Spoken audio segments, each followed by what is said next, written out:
Assalamualaikum warahmatullahi wabarakatuh. Selamat sore Bapak Ibu yang saya sayangi dan banggakan. Ketemu lagi dengan saya Profesor Dr. Esmira Mandasari Saragi SMH dengan materi perkuliahan legal opini dan legal audit. Seperti biasa kita metodenya asinkronus melalui video. Saya akan kirimkan link Zoom ini ke link Google ya, link ini YouTube ini kepada Komting untuk di-share kepada Bapak Ibu semua. Absensi 3 hari ya sejak hari ini. Silakan tuliskan nama dan NPM di kolom komentar video YouTube saya. Saran saya difotokan saja ya setelah ketik komentar itu, agar nanti kalau tiba-tiba komentarnya hilang, absensinya hilang, nanti tidak membingungkan Komting ya, karena nanti akan direkap oleh Komting untuk absensinya. Tolong nanti di like dan subscribe ya Bapak Ibu untuk video YouTube saya. Bapak Ibu, kita sesuai dengan janji saya, kita membahas mengenai sifat telahaan ya, dan pendapat hukum.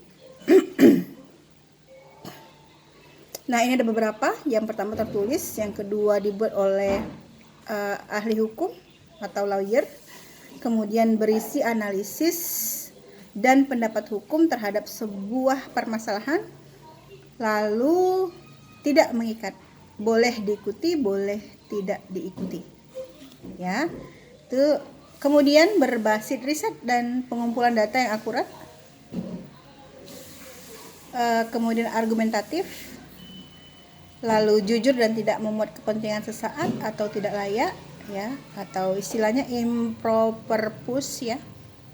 Kemudian lugas, tegas, sistematis dan mudah dipahami. Ini kalimat terakhir mudah dipahami tentunya ya Bapak Ibu. Nanti banyak kita buat kesimpulan, banyak kita buat saran, tahu-tahu nggak mudah dipahami karena terlalu berbelit-belit ya. Jadi klien juga bingung membacanya, menyimpulkannya. Oke, ada beberapa tadi saya sudah sebutkan sifatnya ya, telahaan pendapat hukum atau legal opinion. Nah, kemudian kita membahas mengenai sistematika, telahaan, dan pendapat hukum. Bagaimana sistematikanya? Nah, yang pertama ada pendahuluan. Setelah itu ada permasalahan yang dimintakan. Kemudian dasar hukum dan peraturan perundang-undangan.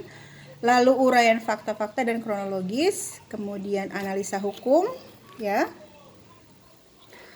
Lalu pendapat hukum. Kemudian kesimpulan dan saran-saran atau solusi permasalahan. Ya. Itu untuk sistematika. Jadi ada sampai 7, ada kesimpulan dan saran-saran solusi permasalahan ya. Nah, setelah itu ada lagi tahapan penyusunan, telahaan, dan pendapat hukum. Jadi ada beberapa tahapan. Tadi kan kita bahas sistematika, lalu bahas sifat, dan sekarang kita membahas tahapannya bagaimana untuk penyusunan pendapat hukum. Nah, kita bahas dulu tahapan penyusunan.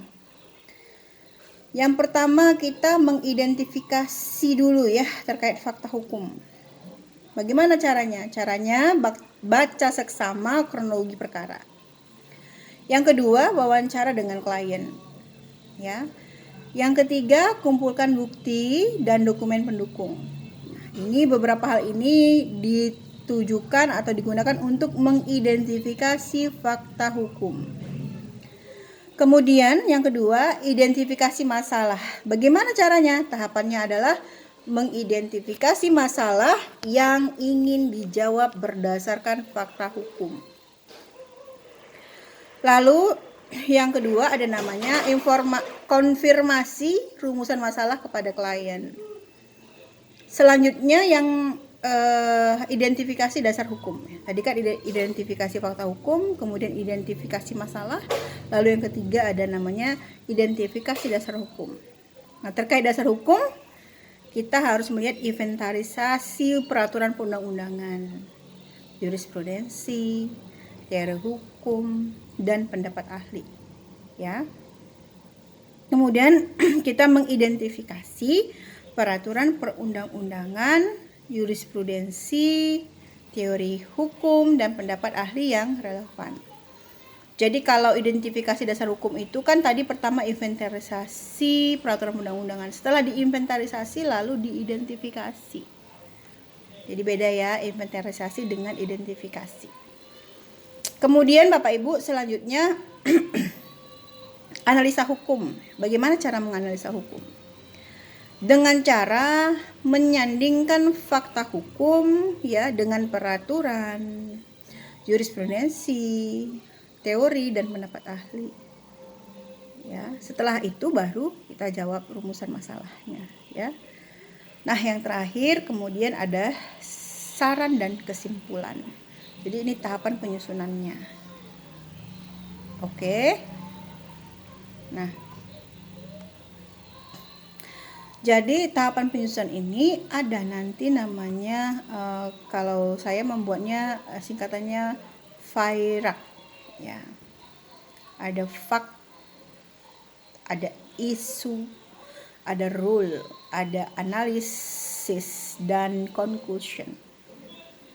Ya, F itu fact, yang I itu isu, yang R itu rule, yang A itu analisis, yang C itu conclusion. Jadi singkatannya FIRAK. Jadi jika sudah cukup baik, dituangkan atau dinarasikan ke dalam telahan dan pendapat hukum. Ya. Jadi ada namanya kertas kerja. Bapak Ibu kalau nanti lihat bahan materi bisa ngelihat itu saya buat ada kolom, ya. Nah, jadi ada beberapa hal Bapak Ibu yang harus Bapak Ibu perhatikan. Apa saja? Yaitu Bapak Ibu harus membedakan fakta biasa dengan fakta hukum.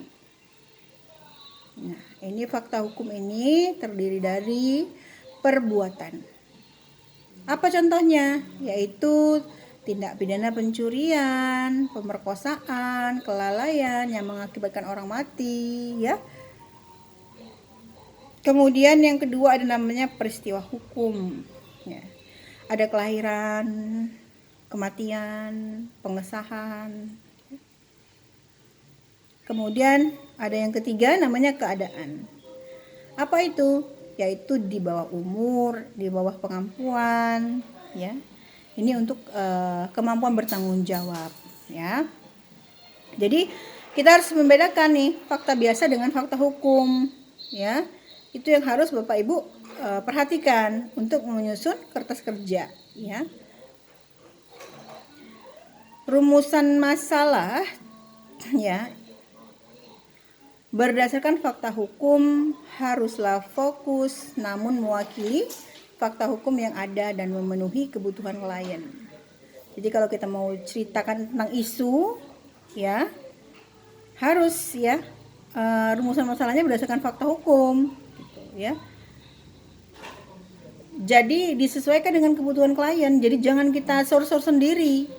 Itulah gunanya tadi ada wawancara. Jadi setelah kita buat rumusan masalah, setelah kita buat isunya apa, kita komunikasi sama klien kita, ya, supaya lebih jelas, gitu, ya. Oke, kemudian R-nya apa? Rule tadi, ya. Bukan hanya peraturan perundang-undangan saja yang dilihat, tetapi juga dilihat jurisprudensi, teori hukum dan pendapat ahli. Jadi perhatikan tata hierarki dan adagium. Contohnya apa? Ada asas lex superior derogat lex inferior. Lalu ada asas lex specialis derogat lex generalis. Dan yang terakhir ada juga namanya asas lex posterior derogat lex priori.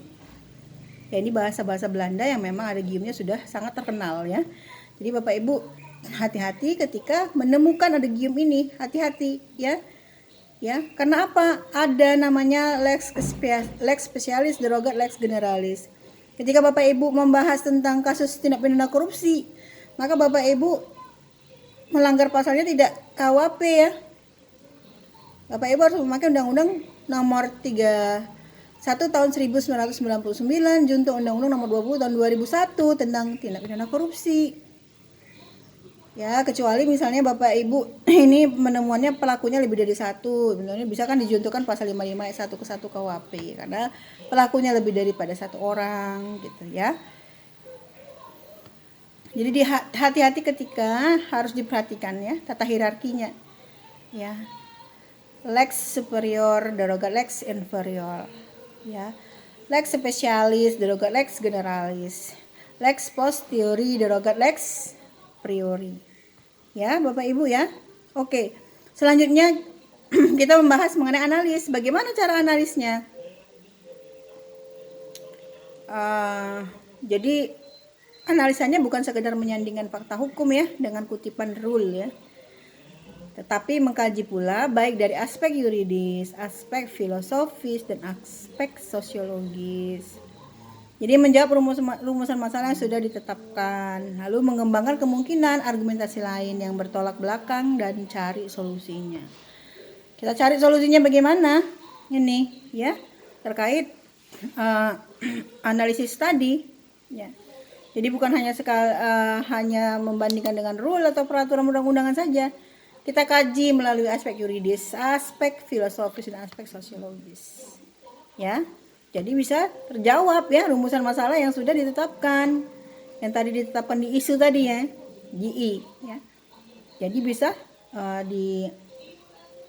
dijawab ya terkait dengan perumusan masalah disandingkan dengan peraturan undang-undangan dan aspek yuridis, filosofis dan sosiologis.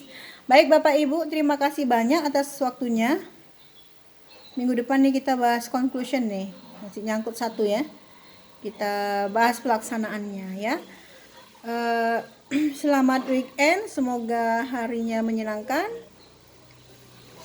sehat dan sukses selalu untuk kita semua. Saya mohon maaf jika ada kesilapan dalam penyampaian. Saya akhiri dengan wassalamualaikum warahmatullahi wabarakatuh. Terima kasih banyak Bapak Ibu.